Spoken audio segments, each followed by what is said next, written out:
बांग्लादेश की पीएम के लिए दिल्ली दूसरा घर क्यों है? बांग्लादेश की प्रधानमंत्री आज भारत आ रही हैं। पेश है दिल्ली से उनके गहरे रिश्तों की एक झलक। इस रिश्ते में बहुत गहराई है। ये साझा इतिहास वाले सामान्य पड़ोसियों का संबंध नहीं है। बांग्लादेश की प्रधानमंत्री शेख हसीना वाजिद के लिए दिल्ली भारत की राजधानी भर नहीं है। ये वे शहर है जिसने शेख हसीना को उनके बेहद मुश्किल दिनों में अपनी अंकवार में भर लिया था। एक वक्त था जब शेख हसीना के लिए अपने घर के दरवाजे बंद हो गए थे। तब उन्होंने इसी दिल्ली को अपना घर कहा था। लेकिन इस बार की भारत यात्रा में उन्हें अपने दो पुराने मित्रों की कमी खलेगी। एक तो थी शुभ्रा मुखर्जी और दूसरे उनके पति और भारत के पूर्व राष्ट्रपति प्रणब मुखर्जी। 1975 से 1981 तक भारत ने शेख हसीना को राजनीतिक शरण दी थी। तब मुखर्जी दंपति उनके लिए निजी तौर पर एक बड़ा सहारा थे। शेख हसीना के भारत में राजनीतिक शरण लेने की दुखद कहानी है। उनके पिता और बांग्लादेश के पहले राष्ट्रपति शेख मुजीबुर रहमान, उनकी मां, 3 भाइयों और परिवार के दूसरे सदस्यों को कत्ल कर दिया गया था। 15 अगस्त 1975 को इन सभी लोगों को ढाका के धान मंडी इलाके में उनके घर में मार दिया गया। इस कत्लेआम को अंजाम दिया था बांग्लादेश की सेना के कुछ अफसरों ने।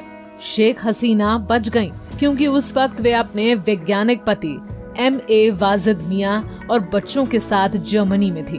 उस हाल में बांग्लादेश लौटने का कोई सवाल ही नहीं उठता था।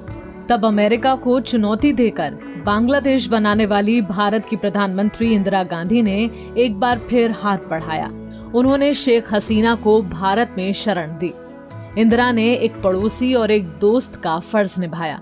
शेख हसीना के पिता शेख मुजीब से इंदिरा की अच्छी दोस्ती थी। जहां तक मुखर्जी परिवार के साथ शेख हसीना के संबंधों का सवाल है, तो शेख हसीना जब भी भारत आई हैं, मुखर्जी परिवार से मिलने जरूर गई हैं। उन्हें वे दिन याद हैं जब वे पंडारा पार्क इलाके के एक फ्लैट में रहती थीं और मुखर्जी दंपत्ति ताल कटोरा रोड इलाके में रहा करते थे। उस दौर में शेख हसीना और शुभ्रा में गाढ़ी दोस्ती हो गई। आर्ट, म्यूजिक और लिटरेचर पर उनमें लंबी बातचीत हुआ करती थी। दोनों को रविंद्रनाथ टैगोर और काजी नजरुल इस्लाम का इतिहास पसंद था। प्रणब मुखर्जी और शेख हसीना के पति M.A. वाजिद मियां भी गहरे दोस्त थे।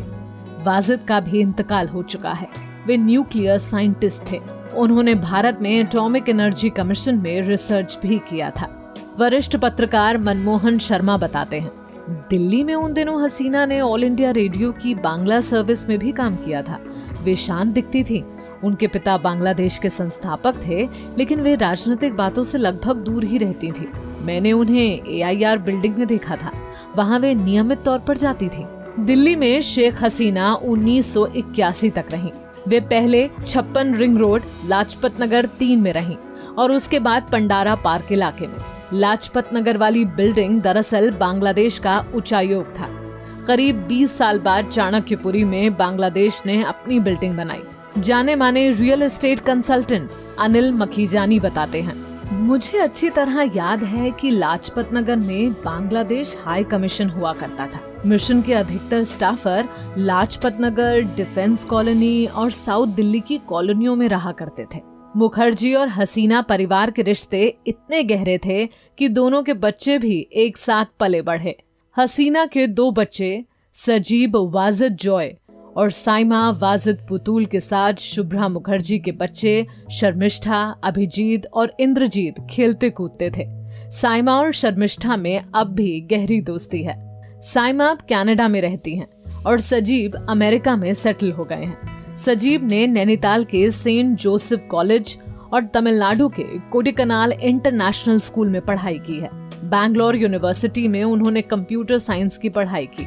वहां से वे टेक्सास यूनिवर्सिटी चले गए, जहां उन्होंने कंप्यूटर इंजीनियरिंग में BSc की। शेख हसीना और शुभ्रा की दोस्ती का दायरा बाद में दूसरे परिवारों तक भी बढ़ा।